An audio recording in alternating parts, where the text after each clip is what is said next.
can withstand the unbridled voice of the Greybeards, but you are ready.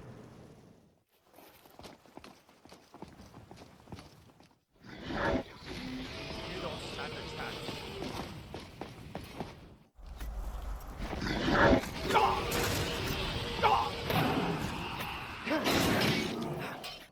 I can't believe it.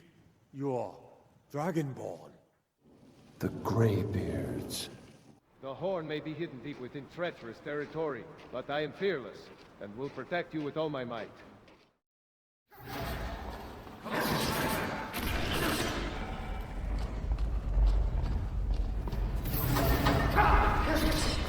Fire, frost, or light.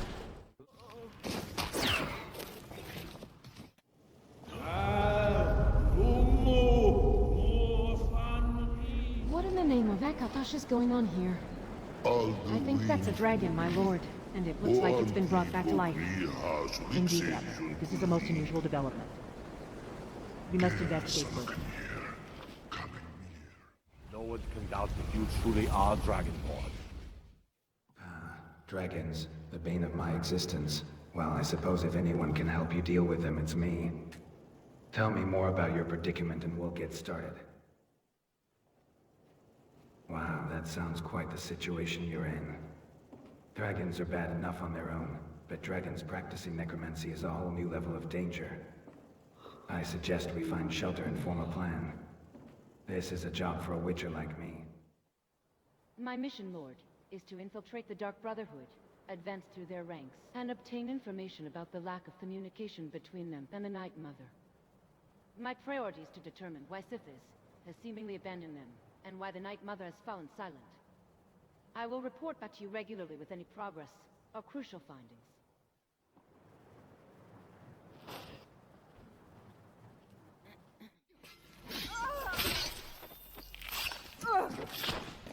I'll have your head!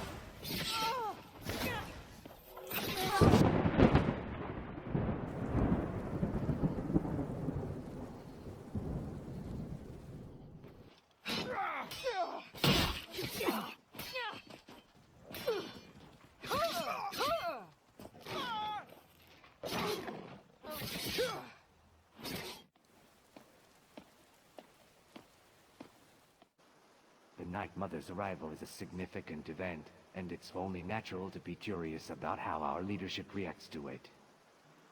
I trust you know that I have your best interests at heart, and vice versa. Have mercy on you! Oh, kill!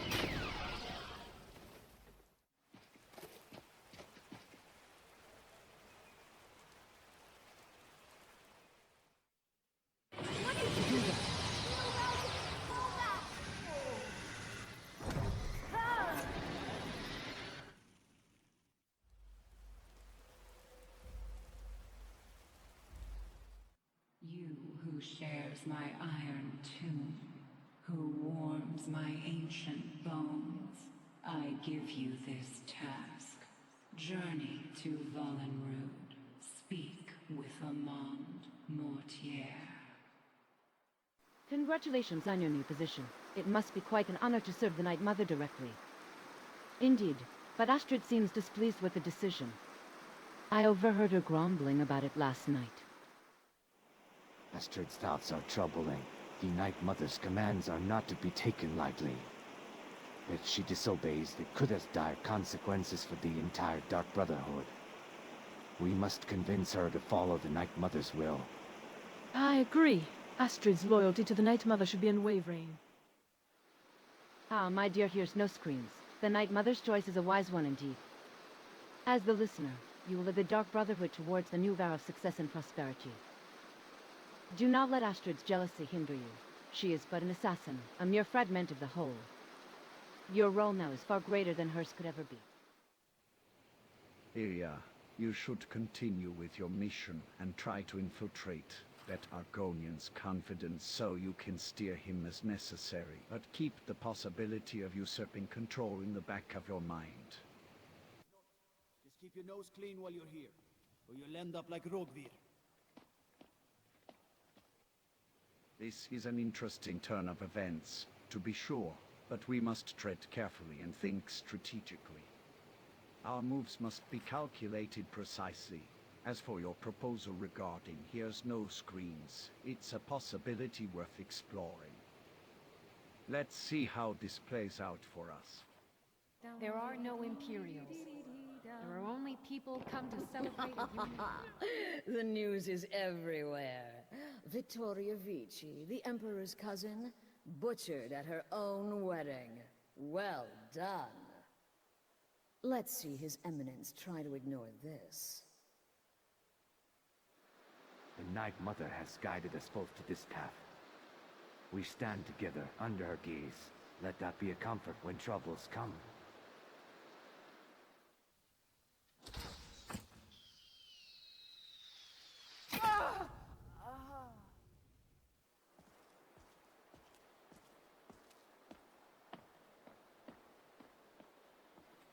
Just try to relax, Vizara. Let the elixir do its work.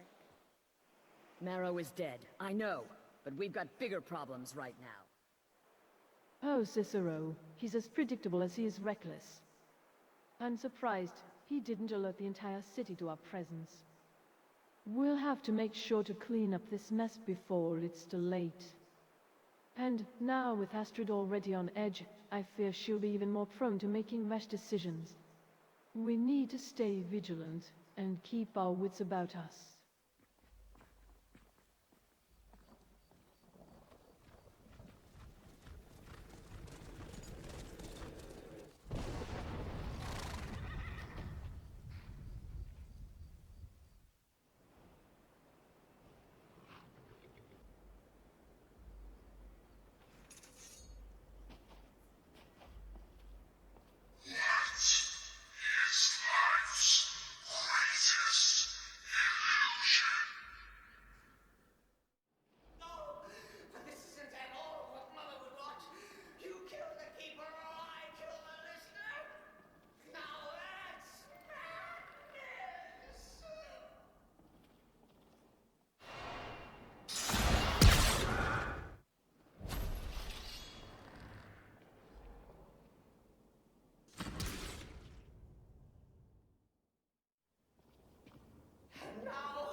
And Cicero cannot help but answer a call no matter how.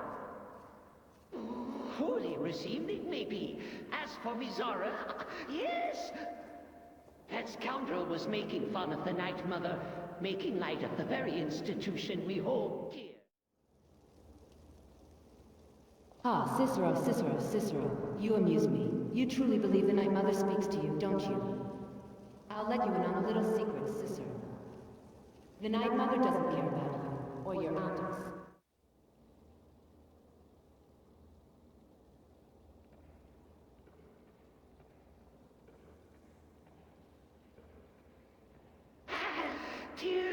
Dear listener, Cicero can think of many reasons, oh so many, why you shouldn't kill him. First and foremost, Cicero is the keeper of the Night Mother's sacred cords. You can possibly replace him, and a coffin must be tended to. Secondly, poor Cicero's mind is as sharp as a sharp thing. He'll help you solve any assassin's problem that may arise. And lastly, Cicero's dancing shoes are waiting for you whenever you desire to indulge in some joyous pirouettes together. Cicero's ears are perked up. You want poor Cicero to kill Astrid? Oh, joy. Oh, sweet justice. Yes. Cicero would be honored to take care of Astrid. He's been waiting for his chance to prove himself to the listener. But, dear listener, please make sure Cicero gets the necessary motivation. You know what motivates Cicero? There's parties. Cicero's about to kill Astrid. Oh, dear listener, he's going to need a little entertainment. Some tunes, some moves, perhaps even a few pirouettes to get those assassin lights going. You'll stay behind, waiting for your chance to prove yourself. And when the time is right, you'll be given your order.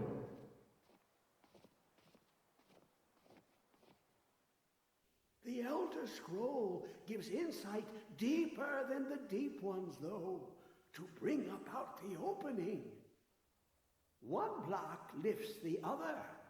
Septimus will give what you want, but you must bring him something in return. Obvious errand, the mage of fame with fire magic, none can tame. Fears with Neloth, friends indeed, mastery in spells they read. Oh, wizard, wizard, the wizard of Red Mountain, yeah.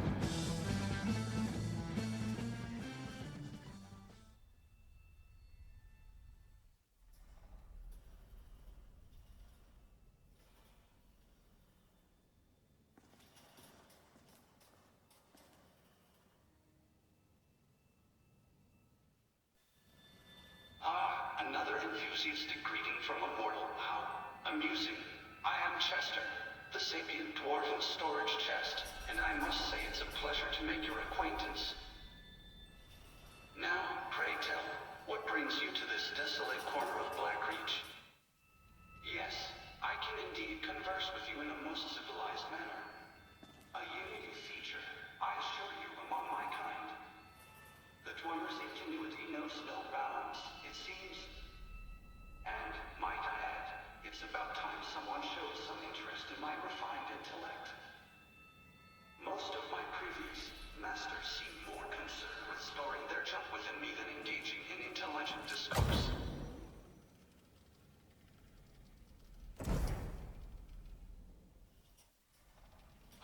The technical mortal fascination with shiny objects and exotic ingredients.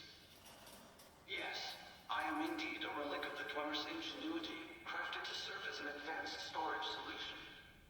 And, if I do say so myself, a most elegant and refined one at that.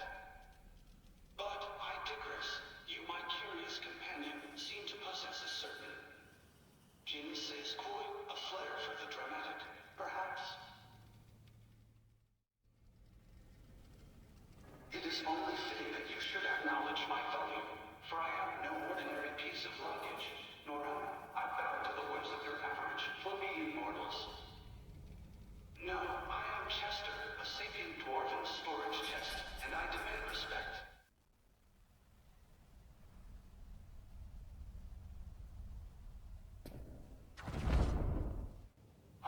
The naivety of mortals. You think you can charm me with your fire, don't you? Well, I suppose it's tolerable. Yes, I shall accompany you on your journey. But don't think for a moment that I'm doing it out of obligation or affection. No, I'm doing it because I have a refined sense of adventure, and the thrill of exploring the unknown is far more stimulating than sitting idly in some dusty corner of Blackreach. Now, let us proceed, but do try to keep up with me. I wouldn't want to be slowed down by your pedestrian pace.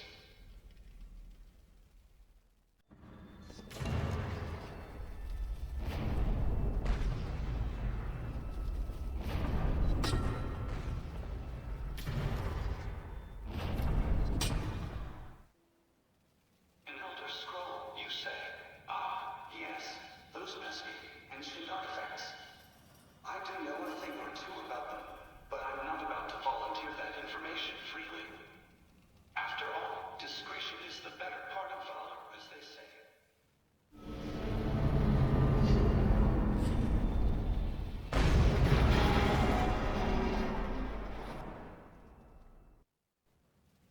Fine, I shall provide another snippet of information, but don't expect me to be forthcoming with every detail. After all, I'm a refined and discerning individual, and I wouldn't want to compromise my own reputation by making things too easy for you. Oh, indeed, Master, the Centurions have a tendency to be intrusive, don't they? Almost as if they believe themselves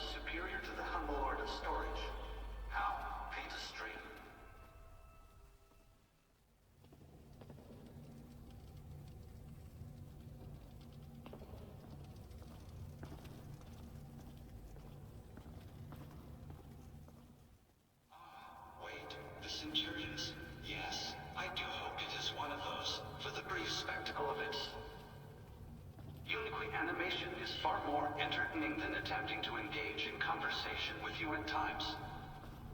Now, if you'll excuse me, I shall take a moment to organize our major belongings for any, impending engagement with the mechanical horde.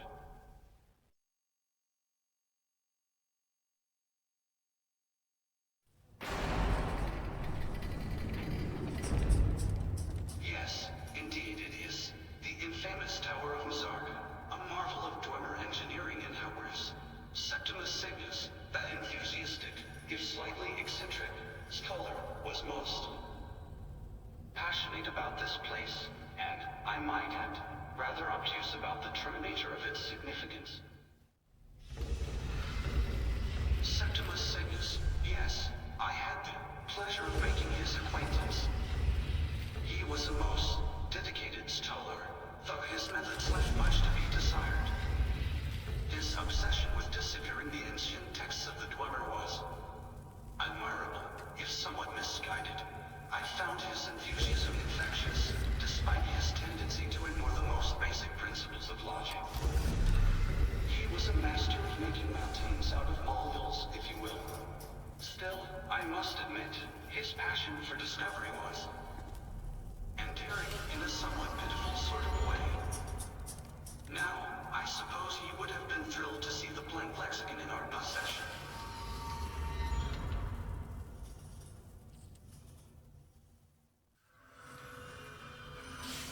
Yes, the Elder Scroll. Yes, the very thought of it sends shivers down my mechanical spine. Septimus Cygnus would have been positively ecstatic to learn that we have recovered the scroll.